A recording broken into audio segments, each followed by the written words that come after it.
యాండి, ఇందాక మీరు కేకలేసుకుంటున్నప్పుడు ప్రియ వచ్చిందండి. ప్రియ ఇక్కడికి వచ్చిందా? అవునండి, భావం తప్ప వేరెవరిని పెళ్లి చేసుకోనని చెప్పింది.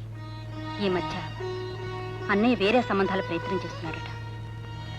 కోపం వచ్చినప్పుడు ఒకరికొకరు సర్దుకుపోవాలి కానీ ఇంత పట్టుదల ఎందుకండి?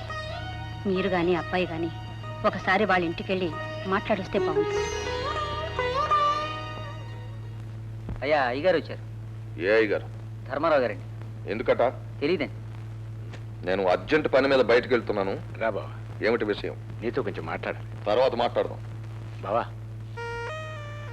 ముక్కు మొహం తెలియకుండా వాడు మాట్లాడిన దానికి నువ్వు చాలా బాధపడుతున్నావు నాకు తెలుసు. ఎవరో ఏదో మాట్లాడిందని పట్టుకుని వాడిని దగ్గరికి వచ్చాడు. ఎవరు మాట్లాడారు? ఎవరు అంటే దారిని పోయేవాళ్ళు మీ అబ్బాయిని పిలిచి మీ నాన్నను పలానావాడు అన్యాయం చేశాడు వెళ్ళి అడుగు అని చెప్తారా? చెప్తే నువ్వు చెప్పుండాలి, లేదా నీ భార్య చెప్పుండాలి. బావా, వాడు తెలివి తక్కువగా మాట్లాడిన దానికి వాడి తరఫున నేను క్షమాపణ వేడుకుంటున్నాను. అంతైనా వాడిని కాబోయే అల్లుడు. లేదులే, ఆ సంగతి నిన్నటితోనే మర్చిపోయాను. అంత మాట అనుకు బాబా. పిల్లలు వాళ్ళేదో తొందరపడ్డాన్ని మనం కూడా తొందరపడితే వాళ్లకు మనకు తేడా ఏమిటి చెప్పు? నువ్వు సత్య హరిశ్చంద్రుడివి, ధర్మరాజువి, నేను కాను. నిజంగా వాడు నా ఇంటికి అల్లుడు కావాలనుకుంటే అన్ని మాటలంటాడా? అన్ని మాటలన్న వాడిని తిరిగి నా ఇంటికి అల్లుడిగా తెచ్చుకోమంటావా? లేదు బాబా, నిన్న వాడికి ఏ దెయ్యం బట్టి అలా మాట్లాడించిందో తెలియదు కానీ నిజానికి నువ్వంటేనే వాడికి నాకంటే ఎక్కువ ప్రేమ అభిమానం. ఇంతకుముందు ఎప్పుడైనా అలా మాట్లాడేడు వాడు? ఇన్నాళ్ళకి నిన్న మాట్లాడడం మొదలు పెట్టాడు. రేపు ఏం మాట్లాడతాడో ఎలా మాట్లాడతాడో ఎవరికి తెలుసు. అందుకే బాగా ఆలోచించి నిర్ణయానికి వచ్చాను.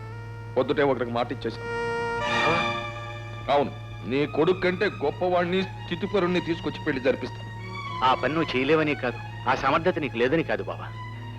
చిన్నప్పటి నుంచి వాళ్ళిద్దరూ ఎలా కలిసిమెలిసి తిరిగారు, మనమే వాడిని ఎలా ప్రోత్సహించాము. వాళ్ళు కళకళ్ళాడుతూ మన కళ్ళ ముందు తిరుగుతుంటే చూసి ఎంత ముచ్చటపడ్డాము.